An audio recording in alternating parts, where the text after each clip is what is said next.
Agora, estamos atirando com um rifle. Tende a estar calibrado. Tende a acertar o alvo. Senhor, ajuda-nos agora enquanto lemos. Em Josué, capítulo 10.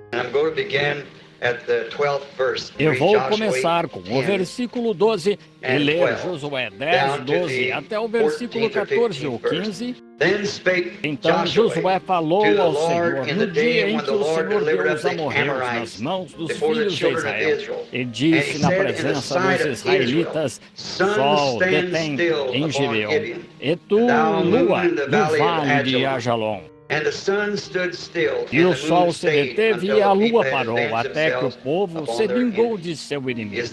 Isto não está escrito no livro de Jasher? O sol, pois, se deteve no meio do céu e não se apressou a pôr-se quase um dia inteiro. E não houve dia semelhante a este, nem antes, nem depois. Ouviu o Senhor assim a voz de um homem, porque o Senhor pelejava por Israel. Agora, se me permitem um minuto, quero pegar um tema aqui esta manhã sobre o assunto de uma palavra. Agora você diz, irmão Branham, isso não é muito para a audiência aqui de umas 150 pessoas. Isso não é suficiente. Ah, é sim. É suficiente. É a palavra de Deus. Entendem? Não importa. Não é a qualidade, é a quantidade. Como aqui não faz muito, em Louisville, Kentucky, eu estava pensando no garotinho que subiu ao sótão, estava vasculhando ali certo dia e achou no velho sótão, no pequeno baú, achou um selo postal. E pensou, sabe, isto pode valer algo. Então foi e achou um colecionador. E claro, ele estava pensando num sorvete. Disse, quanto me dá por este selo? Ele disse, bem, eu lhe dou $1 por ele. Oh, que coisa, valia uns 10 sorvetes de casquinha lá, sabem? Assim, ele achou que fez um bom negócio. Esse homem o vendeu pouco depois por $500. E não me lembro agora, chegou aos milhares. O quanto valia aquele selo? Vejam, quanto ao papel não valia nada, mas é o que estava nele que faz a diferença. Este é um papel indiano comum, mas é o que está nele. É Deus em forma de letra, entenderam? Sim, às vezes não importa quão pequeno seja. É aí onde nós erramos. Estamos sempre querendo fazer algo grande. Talvez não tenhamos sido ordenados a fazer algo grande. Talvez sejam as pequenas coisas que estamos deixando de fazer que estejam nos prejudicando. Como no Canadá, eu estava lá com meu bom amigo, o Dr. Ern Baxter, que era meu auxiliar na plataforma, homem muito bom e eloquente.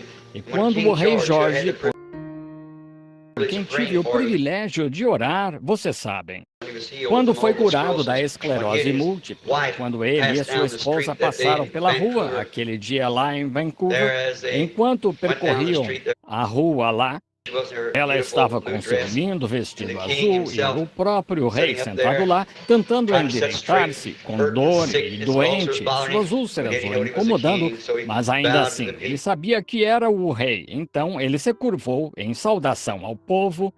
E quando ele passou, Ern e eu ouvimos isso. Ern virou a cabeça e começou a chorar. Ele não aguentou. Disse, irmão Branham, meu rei está passando. Pensei, se isso faz um canadense se sentir assim, o que fará quando virmos nosso rei passar? Liberaram todas as crianças, a igreja ou as escolas liberaram para verem o rei. Deram-lhes bandeirinhas britânicas para acenar. Quando voltaram para a escola, após a verificação normal, viram que uma garotinha não voltou. E a professora ficou alarmada, saindo assim para procurar a garotinha. E ela estava de pé. A garotinha estava de pé atrás de um poste, chorando de coraçãozinho partido. A professora a pegou nos braços e disse, qual é o problema, querida? Disse, você não viu o rei? Ela disse, sim, vi o rei. E disse, você acenou com a sua bandeirinha? Disse, sim, eu acenei com a bandeirinha. Disse, por que está chorando? Ela disse, sabe, ela disse, sou muito pequena. Ela disse, eu vi o rei e acenei com minha bandeira, mas o rei não me viu. Estão vendo? E seu coraçãozinho estava partido. É diferente do nosso rei. Não tem como você ser pequeno demais, não tem como fazer qualquer coisa. Ele vê cada coisinha que você faz. Ele sabe tudo sobre você. Agora, meu assunto esta manhã, sobre o qual vou falar por alguns minutos, querendo o Senhor, é um paradoxo. O que é um paradoxo? De acordo com Webster, aqui significa algo que é inacreditável, mas verdadeiro. Acho que testemunhamos isso nos últimos dias, neste estágio menor. Mas um paradoxo, incrível, mas mesmo assim é verdade. Isso cria um paradoxo. Em Hebreus, no capítulo 11 e versículo 3, vemos que o mundo foi feito e criado pela palavra de Deus. Algumas semanas atrás, estive na cidade de Nova York, no auditório Morris. Ouvi certa fita de Einstein falando daquela galáxia, de quantos, se partíssemos daqui e fôssemos, acho que 150 milhões de anos-luz viajando à velocidade da luz. Levaríamos 150 milhões de anos-luz para chegar lá. E então 150 milhões de anos-luz para voltar. Agora, sabem quão rápido a luz viaja? E imaginem só, 150 milhões de anos-luz. Bem, se escrevesse uma fileira de noves várias vezes em torno do mundo, nunca calcularíamos por muitos anos. Apenas 999 bem juntos em volta do mundo não se poderia calcular por muitos anos. Pois imaginem só, a luz viaja a quantos? 299 mil quilômetros por segundo. E um ano-luz em 300 milhões de anos-luz. Tente calcular. E sabem quanto tempo, então, estaríamos ausentes da Terra? 50 anos. Isso mesmo. Vejam, eles romperam, descobriram a eternidade. Dizem que John Glenn, o astronauta que deu a volta, não perdeu nenhum segundo da sua vida, até mesmo a velocidade em que ele estava viajando, cerca de 2.700 quilômetros. Estão vendo? Então, vejam, nós entramos na eternidade. Somos um povo ligado à Terra, que só conhece centímetros e tal. Quando se entra nesse desconhecido, você não consegue sondar. Nossa mente não é abrangente. Nós não poderíamos entender o que significa entrar nisso, mas sabemos que é verdade. E Einstein disse, só há uma coisa sensata a dizer sobre o mundo. Pela fé, entendemos que Deus constituiu o mundo. Estão vendo? E o mundo, estando lá no espaço, teve de vir de algum lugar. A ciência diz que é um pedaço do Sol. Então, de onde veio o Sol? Vejam, você continua analisando até por fim chegar ao ponto em que tem de descobrir que ela teve de ter um princípio. Estão vendo? Deus criou os céus e a terra. Somos ensinados na Bíblia. E como se mantém lá em seu espaço? Nunca se move. Você não é. Não se pode pegar um instrumento. Eu tenho usado dos meus finlandeses, meus encontros no exterior e na Suíça, um de seus melhores relógios que já me deram enquanto estive lá. É mesmo acho que em dinheiro americano custa 150, 200 dólares, talvez mais. E mesmo assim, esse relógio adianta e atrasa em poucos dias. Levei a um relojoeiro, ele disse, bem, não temos nada que marque perfeitamente, estão vendo? Mas o mundo marca perfeitamente seu tempo. Podem predizer o eclipse do Sol e da Lua com muitos anos de antecedência, com precisão de minutos. Como ela gira, e mesmo sem nada a sustentando. Qual está em cima e qual está embaixo? Não sabemos. O Polo Norte está em cima ou o Polo Sul está em cima? Estamos no espaço. Isso é um paradoxo, não é? Não se pode explicar. Qualquer coisa que não se possa explicar assim é um paradoxo. Assim, vimos que é um paradoxo o mundo estar no espaço. Muito bem. E o tempo e as estações, como tem suas estações na mesma época? Como que o verão e o inverno, como se inclinam, inclinando-se para trás? Se estivesse na vertical, agora provamos que outrora estava na vertical, como Deus disse que estava. Lá nos campos de gelo britânicos podem escavar com explosivos 200 metros naquele gelo. Há palmeiras, samambaias, que mostram que já foi um trópico. E agora vejam, inclinada para trás. Devido à destruição antediluviana, ela se inclinou para trás. E creio que a mesma coisa com que a tiraram do seu ciclo, então, está pronta para lançá-la de volta ao seu ciclo agora. O homem se destrói pelo seu conhecimento, entende? Deus não destrói nada. O homem, e você, não podemos, não importa o que nós podemos liquidar, não podemos aniquilar, não há nada. E até o fogo é o mais próximo que temos da aniquilação, mas não se pode aniquilar. Quando os incêndios estão queimando, são gases se separando. Voltam à sua condição original, não se pode aniquilar nada. Algumas pessoas ficam tão culpadas que querem pegar o corpo delas e queimá-lo e soprá-lo aos 7 ventos dos mares.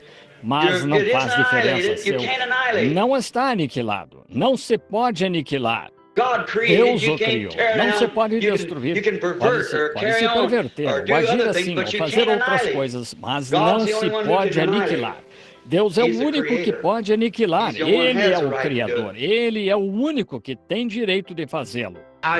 Como se mantém no espaço? Poderíamos dizer tanto sobre isso, levar horas nisso. Mas vemos aqui que Josué parando no sol. Agora, isso é um paradoxo. Lembro-me da época em que meu velho pai, ele não tinha instrução e ele mal conseguia assinar seu nome, mas me dizia, sabe, nunca pude acreditar que o Sol não gire em relação ao mundo. E eu disse, bem, não sei, pai. Certo dia, no ensino médio, eu sabia que eu estava conversando com o professor do ensino médio lá da Bíblia, e eu lhe fiz esta pergunta sobre Josué. Ele disse que o girar da Terra produzia a gravidade, e a gravidade mantinha o mundo em posição. E eu disse, então, por que então o Senhor que ensinou a Bíblia, Josué ordenou que o sol ficasse parado? Ele disse, Deus fez de conta que não viu sua ignorância, veja, e parou o mundo. Eu disse, o Senhor acabou de me dizer. Agora, ele não cria nos milagres de Deus, estão vendo? E ele disse, o Senhor acabou de me dizer que se o mundo parasse, cessaria sua gravidade, então ele dispararia como um cometa pelo ar. Eu disse, a Bíblia disse que o mundo ficou parado por 24 horas. Estão vendo? É um paradoxo, mas Deus fez isso mesmo assim. O quê? Por um homem, não um Deus, não um grande anjo descendo do céu. Um homem com fé na missão que lhe foi dada de tomar aquela terra. A palavra de Deus apoiava isso. Eu te dou esta terra em todo lugar que a planta do teu pé pisar, eu te dou. É teu. Pisadas significavam posse. E o sol é o que? A realização que ele estava tentando alcançar.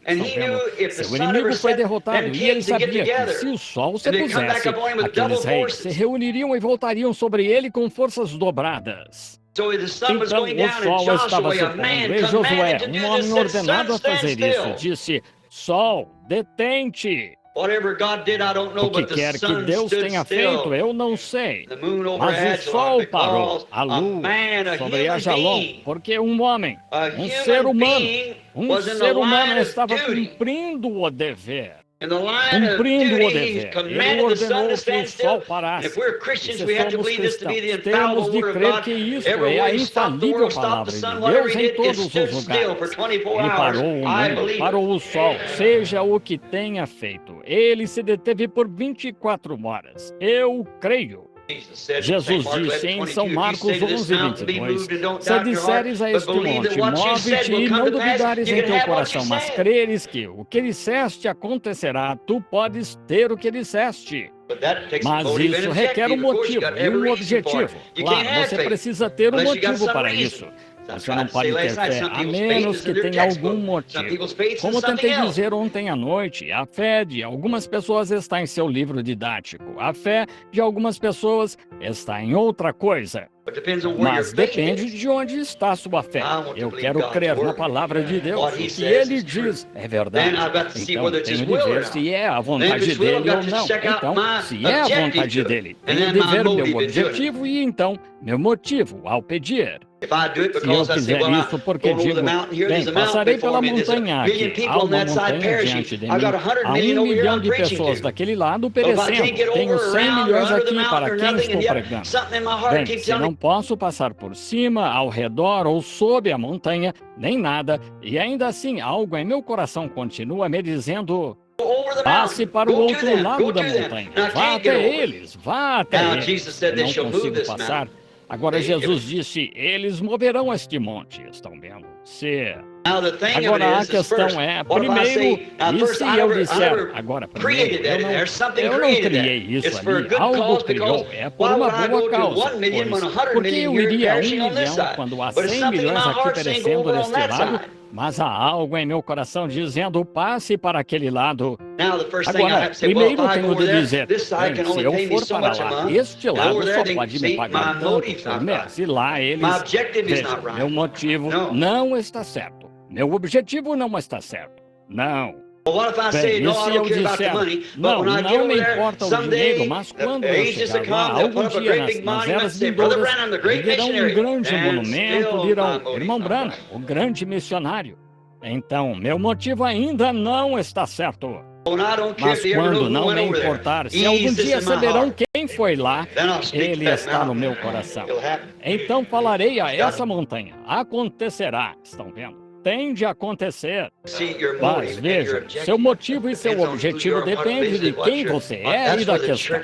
Qual seu? O quê? É aí que a igreja está falhando até agora. Eles ficam entusiasmados por uma emoção e logo, em entusiasmo, já não param para conferir aqui. Confira aí para ter certeza. Então, é assim diz o Senhor. Veja se está certo. Josué tinha a ordem de atravessar e tomar aquela terra, e Deus causou um grande paradoxo. Até a ciência pode provar hoje que a cicatriz ainda está no céu, onde isso de fato aconteceu. Ouvi em Chicago há pouco tempo um cientista falando que estava mostrando isso num pequeno gráfico onde aconteceu